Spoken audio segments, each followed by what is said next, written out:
Jenny என்ன பண்ணுறாங்க, சரி தன்னோட ரிலேட்டிவ்ஸ் எல்லாம் தன் மேலே உண்மையான பாசம் தான் வச்சுருக்காங்க அப்படின்னு சொல்லிட்டு எல்லா ரிலேட்டிவ்ஸையும் ஒன்று சேர்க்கலாம் அப்படிங்கிற எண்ணத்தில் என்ன பண்ணுறாங்க அப்படின்னா, கொரோனா டைம் அப்போ எல்லாருக்கும் வேலை இல்லையா, ஸோ அதனால் என்ன பண்ணுறாங்க அப்படின்னா தன்னுடைய மொபைலில் ஃபேமிலி குரூப் அப்படின்னு ஒன்று க்ரியேட் பண்ணுறாங்க. ஸோ இதில் க்ரியேட் பண்ணி எல்லா ரிலேட்டிவ்ஸையும் கனெக்ட் பண்ணுறாங்க. எல்லா ரிலேட்டிவ்ஸும் தங்களுடைய ஃபங்க்ஷன்ஸ் இல்லை ஏதாவது நல்லது கெட்டது எல்லாத்தையும் ஒரே இதில் ஷேர் பண்ணிக்கலாம், எல்லாருக்குமே போகும் இல்லையா அப்படிங்கிற அந்த நல்ல எண்ணத்தில் அவங்க அந்த குரூப் க்ரியேட் பண்ணாங்க அப்படின்னு சொல்லலாம். பட் இந்த குரூப் பார்த்திங்க அப்படின்னா ஃபுல் அண்ட் ஃபுல் ஜெனிக்கு அகெயின்ஸ்டாக தான் இருந்தது அப்படின்னு கூட சொல்லலாம். ஸோ இப்படி மாமா பையன் என்ன பண்ணுறான், ஜெனிக்கிட்ட கொஞ்சம் ஜாலியாகவே பேசுகிறான். ஜெனி வந்து எப்போதுமே பேர் சொல்லி தான் கூப்பிடுவாங்க இல்லையா, ஸோ அதனால் அவன் கிண்டல் அடிக்கிறான், நீ இவ்வளோ பெரிய பொண்ணாகிட்ட இன்னும் என்னைய வந்து பேர் சொல்லி தான் கூப்பிடுற அப்படின்னு. சரி, ஜெனி உடனே கிண்டல் அடிக்கிறாங்க, அவனை மாமான்னு சொல்லவா அப்படின்னு சொல்லி. சரி மாமா அப்படின்னு சொல்லி ஜெனி வந்து ரொம்ப கிண்டலாகவே கூப்பிடுறாங்க அப்படின்னு சொல்லலாம்.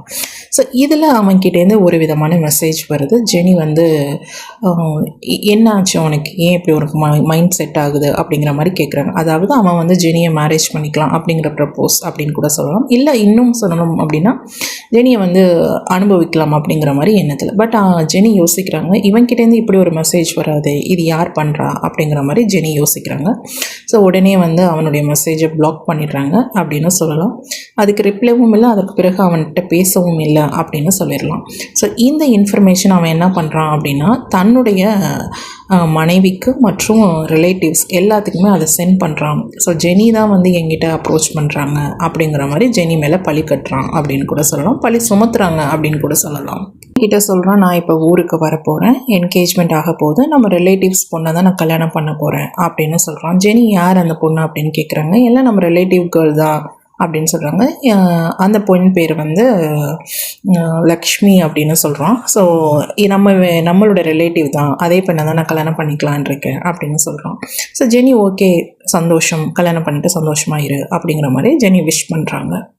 இப்போ ராஜாவோட என்கேஜ்மெண்ட்டும் அட்டென்ட் பண்ணுறாங்க, கிருஷ்ணாவோட என்கேஜ்மெண்ட்டும் அட்டென்ட் பண்ணுறாங்க அப்படின்னு சொல்லலாம். ஸோ இந்த ராஜாவோட என்கேஜ்மெண்ட்டில் பார்த்தீங்க அப்படின்னா ராஜாவுடைய ஒய்ஃபு ப்ளஸ் அவங்க ஃபேமிலி, ஜெனியோட ரிலேஷன்ஸ், இவங்க எல்லாருமே ஜெனியை முறைக்கிற வண்ணமாகவே, அதாவது ஒரு கொலை வெறி இருக்கும் இல்லையா, ஒரு வன்மம், அந்த வன்மத்தோட நோக்குறாங்க அப்படின்னு சொல்லலாம். ஜெனிக்கு ஒன்றுமே புரியல, ஏன் இப்படி எல்லாருமே ஒரு லுக்கு விடுறாங்க அப்படிங்கிற மாதிரி யோசிக்கிறாங்க.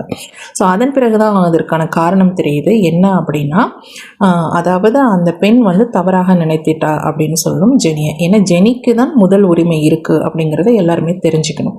தன்னுடைய மாமா பையனை நினச்சிருந்தா ஜெனி எப்போ வேணாலும் கல்யாணம் பண்ணியிருக்கலாம், அப்படி தானே.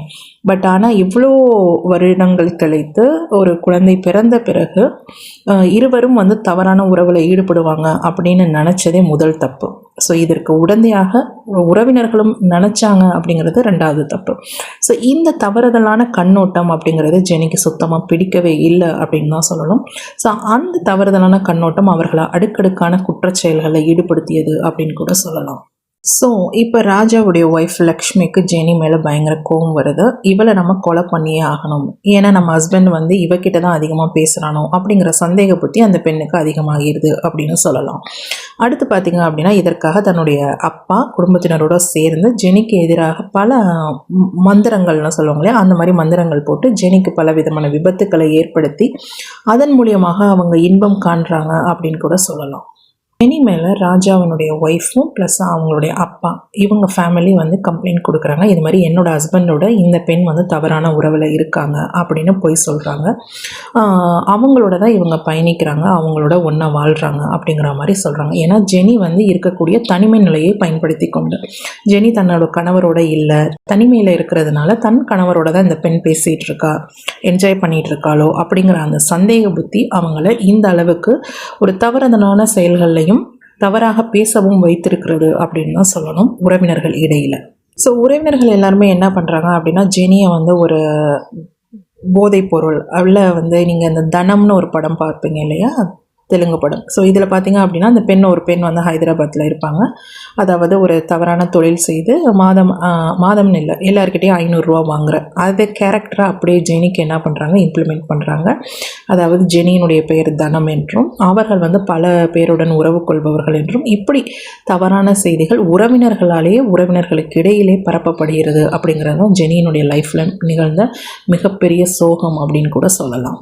இந்த தவறை யார் செய்கிறாங்க அப்படிங்கிறது ஜெனி ஜெனிக்கு தெரியாது. குடும்பத்தில் இன்னும் யார் செஞ்சிட்டு இருக்காங்க அப்படிங்கிறதும் தெரியாது.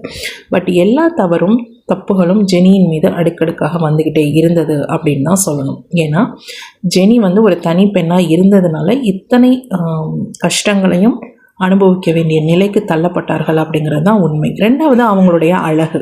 ஸோ இந்த அழகை கெடுப்பதற்கும் அவர்களை வேலை செய்ய விடாமல் தடுப்பதற்கும் அவர்களை தவறான உறவில் தள்ளுவதற்கும் இந்த உறவினர்கள் அப்படிங்கிறவங்க பின்புலமாக இருந்துக்கிட்டே இருக்கிறாங்க அப்படிங்கிறது தான் உண்மையான விஷயம். ஜெனி ராஜா கிட்டேயோ அவங்க மாமா பசங்க யாருக்கிட்டையுமே அவங்க பேசவும் இல்லை, எந்த ஒரு தொடர்பும் இல்லை, தவறான உறவும் இல்லை அப்படிங்கிறது ஜெனிக்கு நல்லாவே தெரியும். இருந்தும் உறவினர்களால் ஜெனி வந்து வெறுக்கப்பட்டாங்க அப்படின்னு தான் சொல்லணும். ஒரு மறைமுக தாக்குதலுக்கும் ஒரு வன்மமான கொலைவெறி தாக்குதலுக்கும் உறவினர்கள் இடையில் ஜெனி ஆளாக்கப்பட்டாங்க அப்படிங்கிறது தான் உண்மையான விஷயம். இதற்கு முழு காரணம் யார்? தன்னுடைய உறவினர்கள்னு இவங்க சகஜமாக பேச போய் தானே இவ்வளவு பிரச்சனைகளை சந்தித்தாங்க ஜெனி அப்படின்னு தான் சொல்லணும். ஸோ இதில் உறவினர்களை நம்புவதா இல்லை பிற மனிதர்களை நம்புவதா அப்படிங்கிறத நீங்கள் தான் யோசிக்கணும். இந்த உறவினர்கள் நடத்திய நாடகத்தில் தான் ஜெனியினுடைய வாழ்க்கையே ஸ்தம்பித்தது அப்படின்னு சொல்லலாம். அவங்களுடைய திருமண வாழ்வும் பாதிக்கப்பட்டது அப்படின்னு கூட சொல்லலாம். இப்போ ஜெனியினுடைய பெரியப்பா ஒருத்தர் இருக்கார். இவர் பார்த்திங்க அப்படின்னா அம்மா வழியினுடைய உறவினர். இவர் பெயர் சண்முகம். ஸோ இவர் பார்த்திங்க அப்படின்னா திருப்பூரில் இருக்கிறாரு. இவருக்கு 4 பெண் குழந்தைகள், ஒரு ஆண் குழந்தை. ஸோ இவருடைய லைஃப் பார்த்திங்க அப்படின்னா எப்போதுமே ஒரு கட்டட வேலை பார்க்கிறது, மேஸ்திரி வேலை, ப்ளஸ் வந்து ஃபுல் டைம் ட்ரிங்க்ஸ் குடிப்பது அவருடைய வழக்கம். ஸோ இந்த குடும்பம் பார்த்திங்க அப்படின்னா அன்னெசரியாக ஜெனியினுடைய லைஃப்பில் என்ட்ரி ஆகுது அப்படின்னு சொல்லலாம். இவர்கள் குடும்பத்தில் என்னென்னலாம் இவர்கள் மாப்பிள்ளைகள் இவர்களது பெண்களுக்கு நடக்குமோ அத்தனை துன்பங்களும் துயரங்களும் ஜெனியினுடைய லைஃப்பில் நடக்குது அப்படிங்கிறது தான் ரொம்ப கொடுமையான விஷயம்.